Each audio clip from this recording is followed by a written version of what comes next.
Supreme കോടതിക്കെതിരെ Priyanka Vadra രംഗത്തെത്തി. യഥാർത്ഥ ഭാരതീയൻ ആരാണെന്ന് സുപ്രീം കോടതിക്ക് തീരുമാനിക്കാൻ കഴിയില്ല. ചൈനീസ് പരാമർശത്തിൽ രാഹുലിനെ ന്യായീകരിച്ച് പ്രിയങ്ക സർക്കാരിനെ വിമർശിക്കേണ്ടത് പ്രതിപക്ഷ നേതാവിന്റെ കടമയാണെന്നും പ്രിയങ്ക പറഞ്ഞു.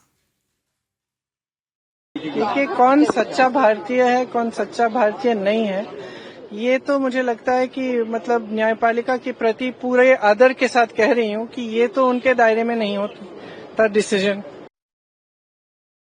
ജിഷ്ണു കൃഷ്ണൻ ചേരുന്നുണ്ട് കൂടുതൽ വിവരങ്ങളുമായി. ജിഷ്ണു, ഇപ്പോൾ പ്രിയങ്ക വാദ്രയുടെ ഭാഗത്ത് നിന്ന് സുപ്രീം കോടതിക്കെതിരെയാണ് ഒരു വിമർശനം ഉയർന്നു വന്നിരിക്കുന്നത്. മാത്രവുമല്ല, രാഹുലിന്റെ ചൈന പരാമർശത്തിൽ രാഹുലിനെ ന്യായീകരിക്കുന്ന ഒരു സമീപനം കൂടി പ്രിയങ്കയുടെ ഭാഗത്ത് നിന്നും ഉണ്ടായിരിക്കുന്നു.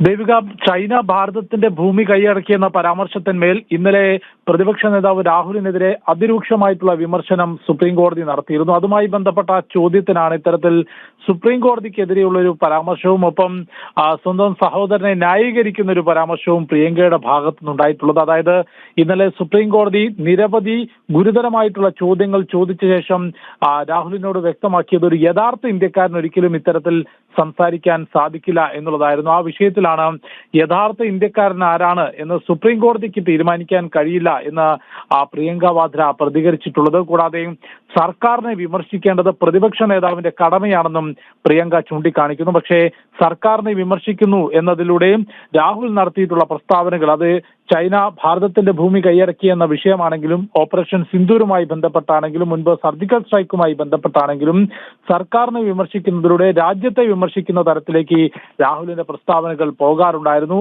ആ വിഷയത്തിലാണ് ഈ ചൈന ഭാരതത്തിന്റെ ഭൂമി കൈയടക്കി എന്ന പ്രസ്താവന എങ്ങനെ നടത്തി, എന്ത് തെളിവിന്റെ അടിസ്ഥാനത്തിൽ നടത്തി, നിങ്ങൾ അവിടെ പോയിരുന്നോ എന്നുള്ള ചോദ്യങ്ങൾ ചോദിച്ച ശേഷം ഒരു യഥാർത്ഥ ഇന്ത്യക്കാരൻ ഇങ്ങനെ സംസാരിക്കാനാകില്ല എന്ന് സുപ്രീം കോടതി ചൂണ്ടിക്കാട്ടിയത്. അത് ന്യായീകരിച്ചുകൊണ്ടും രാഹുലിനെ ന്യായീകരിച്ചുകൊണ്ടുമാണ് സുപ്രീം കോടതിക്ക് യഥാർത്ഥ ഇന്ത്യക്കാരൻ ആരാണെന്ന് തീരുമാനിക്കാൻ കഴിയില്ല എന്നും സർക്കാരിനെ വിമർശിക്കേണ്ടത് പ്രതിപക്ഷ നേതാവിന്റെ കടമയാണെന്നും പ്രിയങ്ക വാദ്ര പറഞ്ഞത്.